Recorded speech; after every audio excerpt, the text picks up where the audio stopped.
I'm joined by the Honourable Finance Minister of India, Ms. Nirmala Sitharaman. Ma'am, thank you very much for this interview.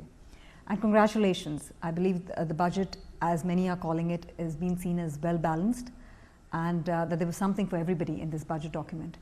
I want to start off by understanding, ma'am, your growth projections for FY21.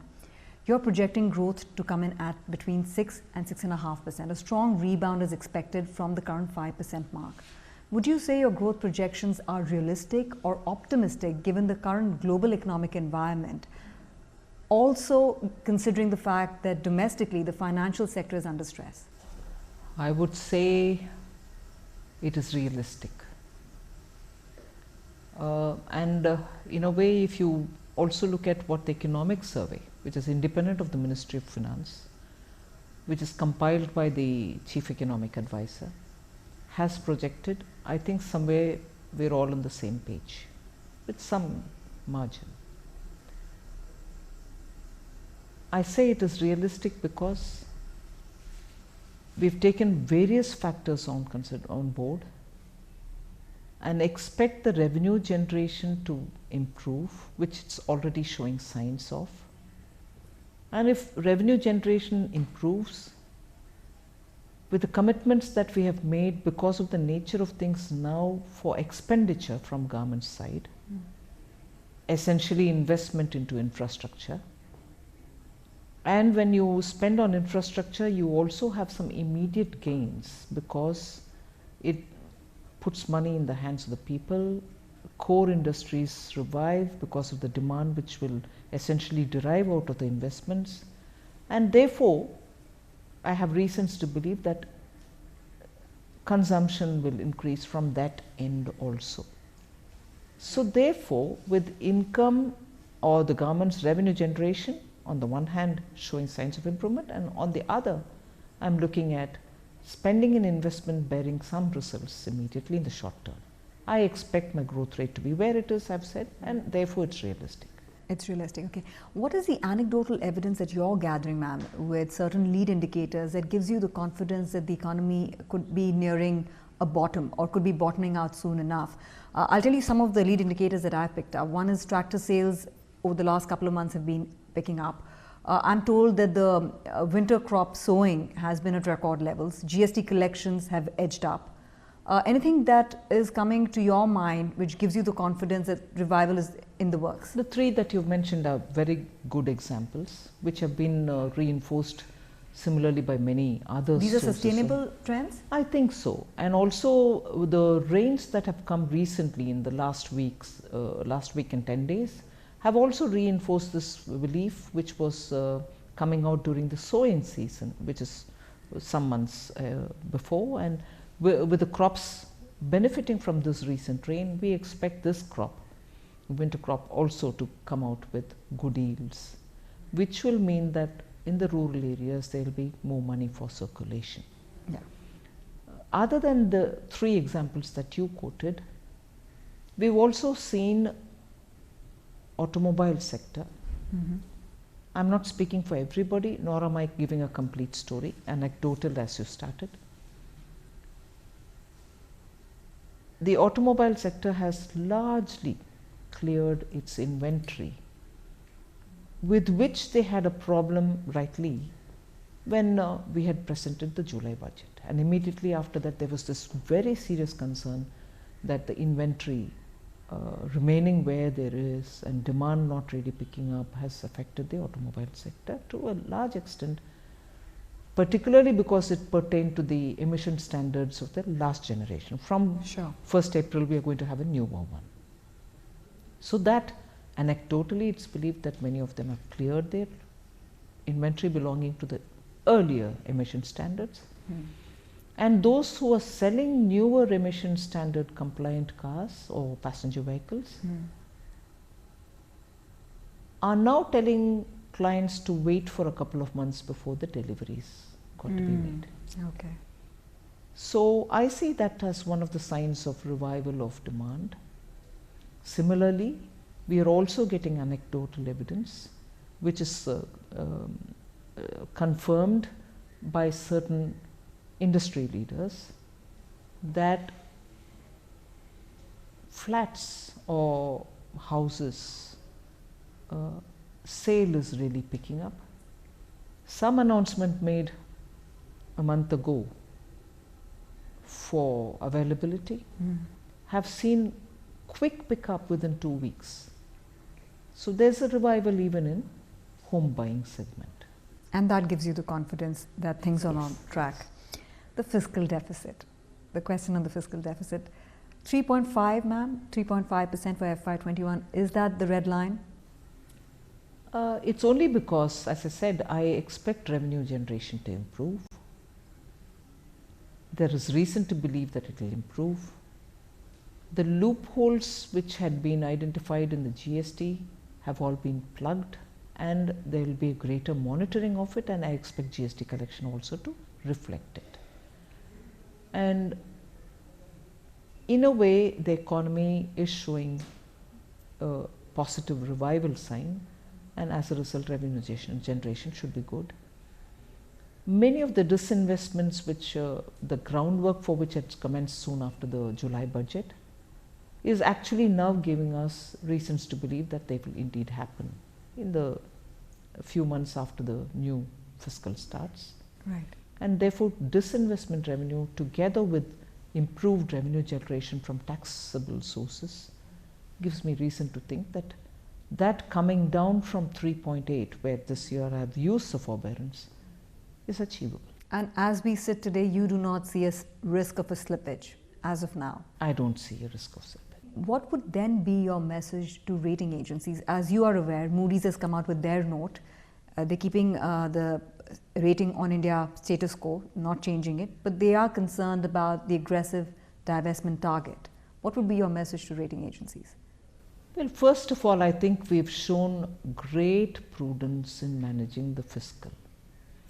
I've kept myself very clearly within what the FRBM Act permits me. I'm also very clearly showing signs of spreading my borrowing, in the sense the ETF bond success is for the first time ever in India. I've also in this budget very clearly opened up avenue for deepening the bond markets in India. Yes, you have. I've also very clearly shown through the income tax rate reduction and removing many of the exemptions, giving the taxpayer alternatives where he can invest. You don't really need to only invest in fixed deposits or savings, because there are some tax incentives being given if you invest in a particular deposit or in insurance and so on. Yeah. Now you're free to choose. So I'm spreading the net to include retail investors into the bond market. So with all this, I expect that the economy will achieve a certain buoyancy, and that should not be lost out by the rating agencies in assessing the Indian economy.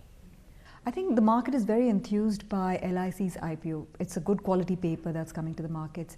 The only concern is that, with the ATC exemptions going, the insurance benefits going, that would impact the insurance business and thereby impact the business of LIC, thereby impact valuations, which are the driving force for any IPO. What would you have to say on that? But I would look at it from a different angle altogether.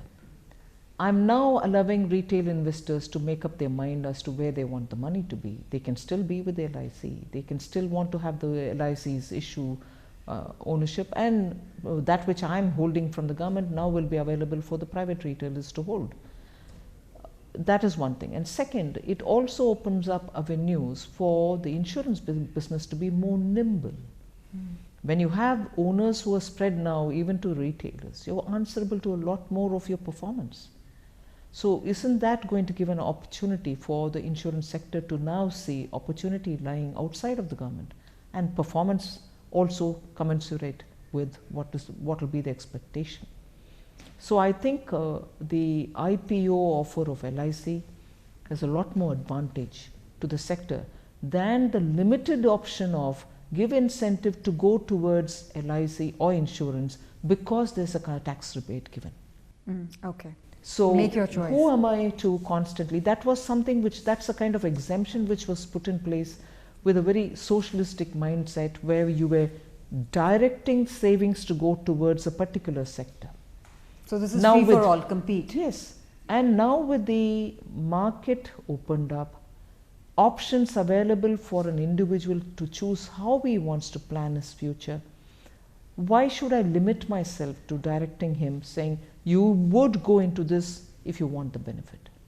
I would rather vest a lot of confidence in the individual in whose hands the money would be to decide where he wants to put it. He can still go through the stock option and then decide whether he wants to have more earning through putting into a bond market rather than putting into a small rebate that he's getting. I want to touch upon the bond markets because that's a big measure that's come by. You are committed to deepening the bond markets with the policy measures that you've taken. Could you highlight what is your thought process largely in terms of exploiting this window of opportunity for drawing foreign capital? I think in India, this is one area where over the decades we could have done a lot more, but we didn't, whatever reason be it. And this is an area which India has therefore not really leveraged it to its advantage. And therefore we wanted to make sure that we start doing this to expand the bond market, because through which I expect I will be able to have cheaper capital available, cheaper money available, and also in the Indian market, there are quite a few individual and retail investors who are interested in joining in the bond market, where you don't need to have only big end consumers coming in or big end investors coming in.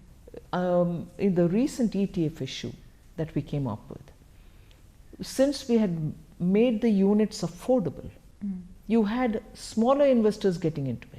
Okay. As long as the packet size was big, you had no option. Unless you had a certain quantum of money, you didn't get into a bond issue. It was limiting the interest. Now we've opened up that interest. So you have brought in debt ETFs, you have opened up the limits for corporate bonds. And the one thing that stood out for me was, your plan for, actually that I extrapolated from the statement that you're looking at doing away with the limits of certain GSECs for NRIs. That was a statement in the budget document. Should we extrapolate that the listing of Indian bonds, rupee denominated bonds, is in the works on global indices? Can you lay the roadmap? When is it likely to happen, and how much are you looking to raise via this route? Well, I don't think I'll be able to commit anything at this stage, because we're still working the details out, and that is why, to the extent that I can say, I've said it in the budget speech. So it is happening? Yes. But the timeline is something which the ministry will have to work the details out and then release it. Ma'am, in the market, the number that's floating around is about $10 to $12 billion can come in via this route. Is that a reasonable estimate? Well, the market's estimate is not something which I can certify or reject. Yeah, I have to try to ask you, because it is being seen as a meaningful move. Also, the corporate debt market is slightly underinvested. So opening up the limits, you think, will attract more capital? Yes. Adding to that, there is also all that talk about sovereign wealth funds getting tax exemptions for investing in infrastructure. Would you expand that out to some of the endowment funds, pension funds, all classes of long-only investors? Ideally, yes. And this step was also taken because of the keen interest shown by several sovereign funds which approached us.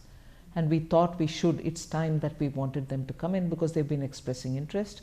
And because the agenda now, given the climate in India and globally also, given the interest that we've taken in investing in infrastructure, we have also specified that sovereign funds would probably be better off doing investment within the infrastructure sector to start with. And of course, they are welcome to expand it subsequently. I'll just take a few extra minutes, ma'am. I'm running out of time, but I'll just take a few extra minutes.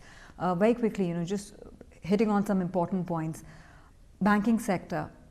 People say that you've missed out on making the big bang reforms, but I understand, because it's an ongoing process and your relationship with the banks has been one of commitment and support. But there was talk about a TARP-like model, US-style TARP-like model for the NBFCs. Is that still haven't we come up with what I would have thought is the more partial credit guarantee? And Okay. also now we are opening up for some kind of a support through the subordinate debt mechanisms. Okay. So we have not given a top, but we have certainly given what is workable in India. Okay. Because if I remember correct, the top that you're talking about also had to do a lot of investment in private. Most of them were private banks. They were. In You're the right, US. yeah. Whereas in India, you have both. You have both, but And largely for the NBFC space, yeah. not so much for the state banks. So, but, there are NBFCs also within the government realm, the rural electrification, the Power Finance Corporation, there are many others like that. So you'll continue to support them through this? Yes, but then the top type thing in India has its limitation. Has its limitations. RCEP negotiations are on, ma'am. What is India's stand on RCEP? I think we made it very clear. The Prime Minister also had made it clear when he attended the summit. We think the offer given was not meeting India's aspirations. Let's see what comes out tomorrow, day after, whenever they are talking. Oh, absolutely. Because the thought process is while you're protecting domestic industry, which is very valid, you're also foregoing an export market that could be of potential. No, that's the reason why I was in commerce. I engaged. My successor has also sincerely engaged with RCEP because we value that. But of course, we can't certainly engage if the offers are not really catching up with our aspirations. Last two questions, ma'am. One is President Trump is going to be in India in a few weeks' time. He's done a trade deal, phase 1 with China. There's talk about reinstating the GSP for India. What could be the nature, shape and form? What can you share with us with regards to a trade deal being reworked with India? Well, I know the Commerce Minister is very deeply engaged in this, and we hope something comes out of it positively. We'll certainly like to have that kind of a trade relationship with the United States. Right. Finally, ma'am, coronavirus. It's impacting the world. WHO has called it an international emergency.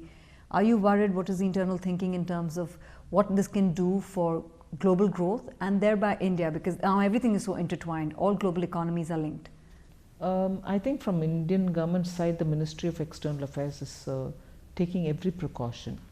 And our internal systems in terms of providing the necessary quarantine, also necessary steps at the airports, at the port of call necessarily, whether it's seaport or airports, we are making sure that we do the screening necessary and keep a watch out for those who don't exhibit any of those symptoms now, but because the carrier can lie dormant for some time and then reveal, we are making sure the institutions are geared to face a situation like that.